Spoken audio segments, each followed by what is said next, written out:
கனிமொழி தேர்தலில் வெற்றி பெற வேண்டும் என்பதற்காக கலைஞரின் துணைவியார் ராஜாத்தி அம்மாள் திருச்செந்தூர் சுப்பிரமணிய சுவாமி கோவிலில் சிறப்பு பூஜை செய்து சுவாமி கும்பிட்டார்.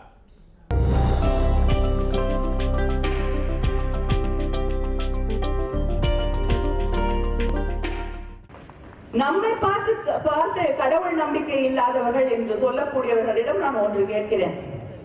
உண்மை, எங்க இருக்கக்கூடிய யாருக்கும் கடவுள் நம்பிக்கை இல்லை, உங்களுக்கு கடவுள் நம்பிக்கை இல்லை. நம்பிக்கை இருக்கு என்று சொல்லக்கூடியவர்களுக்கு நம்பிக்கை உண்மையிலே இருக்கா?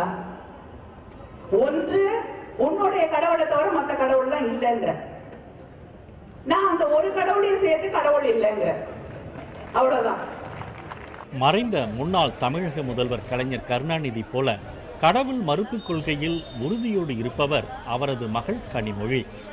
தற்போது தூத்துக்குடி நாடாளுமன்ற தேர்தலில் பாஜகவின் மாநில தலைவர் தமிழிசை சவுந்தரராஜனை எதிர்த்து திமுக வேட்பாளராக களமிறக்கப்பட்டுள்ள கனிமொழி தீவிர பிரச்சாரம் மேற்கொண்டு வருகிறார். உங்கள் பொன்னான வாக்குகளை, பொன்னினும் மேலான வாக்குகளை உதயசூரியன் சின்னத்திலே தாருங்கள் என்று கேட்டு, இந்த நிலையில் வாட்ஸ்அப், முகநூல் உள்ளிட்ட சமூக வலைதளங்களில் திமுக வேட்பாளர் கனிமொழி குறிப்பிட்ட மதத்தின் விரோதி என்பது போல சித்தரித்து கருத்துக்கள் பரப்பப்பட்டு வருகிறது. கனிமொழி எந்த மதத்திற்கும் விரோதி அல்ல என்பதை நிரூபிக்க அவரது தாய் ராஜாத்தி அம்மாள் களமிறங்கியுள்ளார்.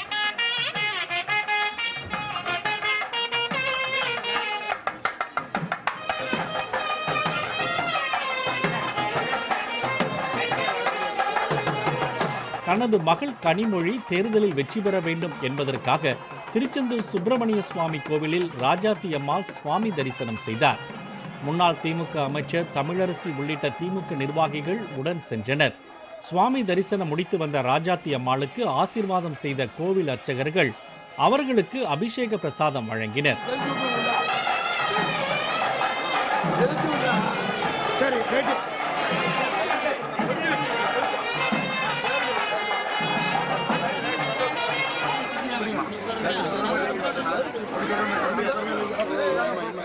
தொடர்ந்து கோவில் யானைக்கு பிரசாதம் வழங்கி யானையிடமும் ஆசீர்வாதம் பெற்றார்.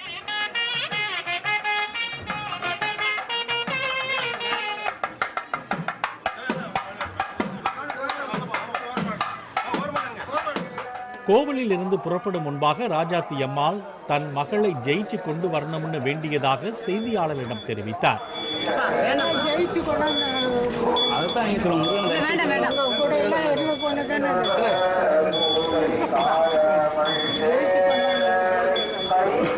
அருகில் இருந்த முன்னாள் அமைச்சர் தமிழரசியோ இப்போது மட்டுமல்ல, எப்போதும் திருச்செந்தூர் கோவிலுக்கு வரும் பழக்கம் உள்ளவர்கள் நாங்கள் என்று அழுத்தம் திருத்தமாக தெரிவித்தார். வெற்றிக்கான வழிபாடு தானம்மா, வெற்றிக்கான வழிபாடு தானா?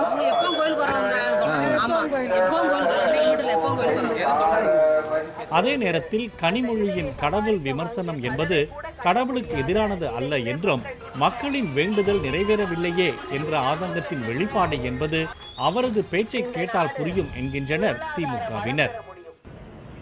ஓகி புயலிலே சிக்கி தவித்து தத்தளித்து அவர்கள் எல்லாம் கடவுள் நம்பிக்கை உடையவர்கள் தான். அந்த மீனவர்களை காப்பாற்றிய தவறிய கடவுள். சென்னையிலே வெள்ளம் வந்தபோது அந்த மக்களை காப்பாற்ற தவறிய கடவுள். பல நேரங்களிலே மத கலவரங்களிலே தன் உயிருக்காக இறைவன் வந்து காப்பாற்றி விடுவான் என்று மன்றாடி கொண்டிருக்கக்கூடிய மக்களை எல்லாம் கைவிட்ட கடவுள். ஆனால் அந்த கடவுள் பல நேரங்களிலே சொல்லுவார்கள், கடவுளின் கோபத்திற்கு ஆளாகிவிட்டாய், அதனால்தான் உன்னை கடவுள் தண்டிக்கிறார் என்று. நீ என்னை காப்பாற்றுறதுக்கு இருக்கியா, இல்லைன்னா என்னை தண்டிக்கிறதுக்கு இருக்கியா?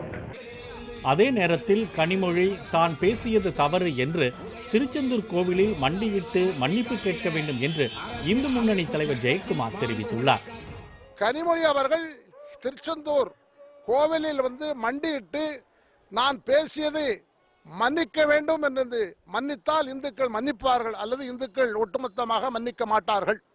மதம் பிடிக்காமல் இருப்பது யானைக்கும், மதத்தால் பிரிவினையை உண்டாக்காமல் இருப்பது மனித சமுதாயத்துக்கும் நல்லது என்பதே அமைதியை விரும்பும் சாமானியனின் குரலாக உள்ளது. பாலிமர் செய்திகளுக்காக திருச்செந்தூர் செய்தியாளர் ஆனந்தகுமார் மற்றும் வேல்ராஜ்.